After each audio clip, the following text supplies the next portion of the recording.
So a couple of years ago, my husband and I got a chance to go to Denmark, where some of my ancestors come from. And we visited the small town of Skibsted. And we went to the little church that was there where so many of my ancestors had been baptized and been married, and the church was locked. But we were able to contact someone from the church who came and unlocked the door for us and showed us around a little bit. And then afterwards, we were standing outside with her, chatting a bit, and a man walked by and into the church. And then we heard the sound of bells, the church bells. And I said, wow, that's a beautiful sound. And the woman we were talking to said, it is, isn't it? And there's the bell ringer now. And the man who'd passed by us a minute before walked back out and out to the street. And I said, the bell ringer? She said, yes, the bell ringer. He rang the bells.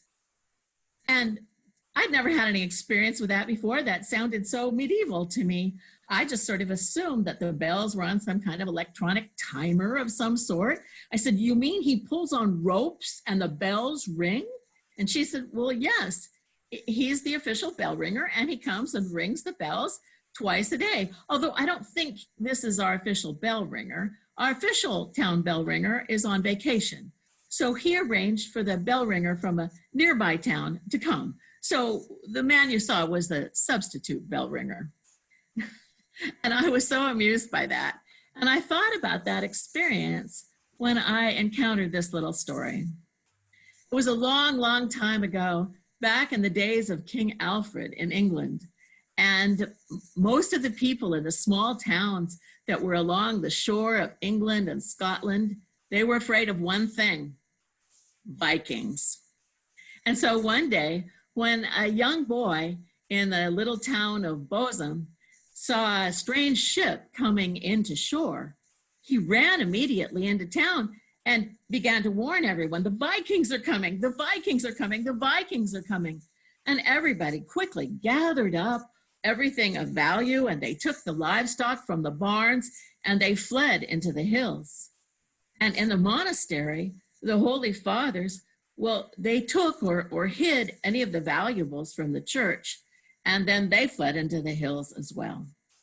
And sure enough, when the ship came to shore, it was the Vikings, as everyone had feared. And they began to ransack the town. What they found were houses with no people in them and barns with no livestock.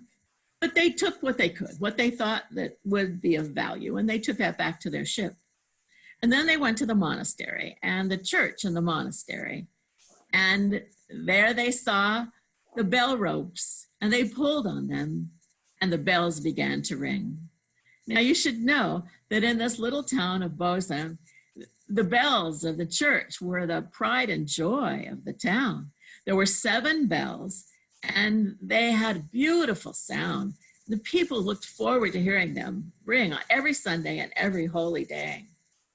Well, when the Viking raiders rang those bells, they appreciated the sound too, especially the sound of the largest bell with its deep bass ring. It was rich and beautiful. Of course, they had plenty of bells where they came from, but nothing quite like this.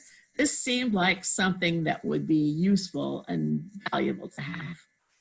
And so with great effort, they pulled that bell down from the tower and across to the shore, and they heaved it up onto the deck of the ship and lashed it down with strong ropes. And then they set sail. Well, the Holy Fathers, the monks, they came back to the monastery and to let people know that it was safe for them to come back into town, but the Vikings were gone. They pulled on the ropes and rang the bells, and the bells rang. But of course, they were missing that loudest and deepest bell that had been taken by the Vikings. Well, they pulled on the ropes again and the bells rang again, and this time the people heard the sound of that largest bell ringing from where it was on the Viking ship. Well, all the people came back into town and they were happy that they still had a town to come back to. Meanwhile, on the Viking ship, when that bell rang, that largest bell that they had taken with them, oh, it was so loud. Oh, they had to cover their ears. but it wasn't the sound of the bell that caused what happened next. You see, they'd been plundering from villages all up and down the coast, and they loaded all of the loot onto the ship, and so it was heavy, and it was lying very low in the water. And there was also a storm gathering. So with the increased waves of the storm and with the vibrations of the bell and with the heaviness of the ship as it was, well, the ship's timbers, they gave way. And so the Viking ship and the Vikings and all of their loot and the bell sank to the bottom of the sea. Well, there it stayed for hundreds of years. And of course, the people in the town of Bosham, they missed the sound of that last bell, but they always maintained that when the bell ropes were pulled and the bells sounded, that they could hear the answering sound of that bell coming from the bottom of the sea. Well, it took a few years, a few hundred years, in fact. And one day people said, we could probably get that bell back. So they started to think about how that might be accomplished. And they went to a wise man who was knowledgeable in such things and asked him for his advice. And he said, oh, you can probably get the bell back, but here's what you need to do. You need to find 6 pure white horses, absolutely white, not a brown or a black hair on any of them. And then if you attach them with ropes to the bell, you can pull it up out of the sea and put it back in the church. Well, they were excited about the prospects. So they set out a search and they finally found 6 pure white horses.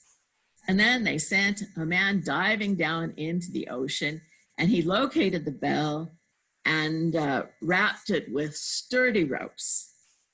And then he came back to shore and the horses began to pull. And they strained and they pulled and they strained and they pulled. And finally, the people on shore could tell that the bell was moving. It was coming up out of where it had lain on the sea floor, and it was coming closer to the shore. They were jubilant. But then the ropes broke and the bell sank back down to where it had been for hundreds of years. In thinking about why, they re-examined those 6 pure white horses, and they discovered that on one of the horses, there was 1 brown hair. They hadn't noticed it before because it was inside the ear of that horse.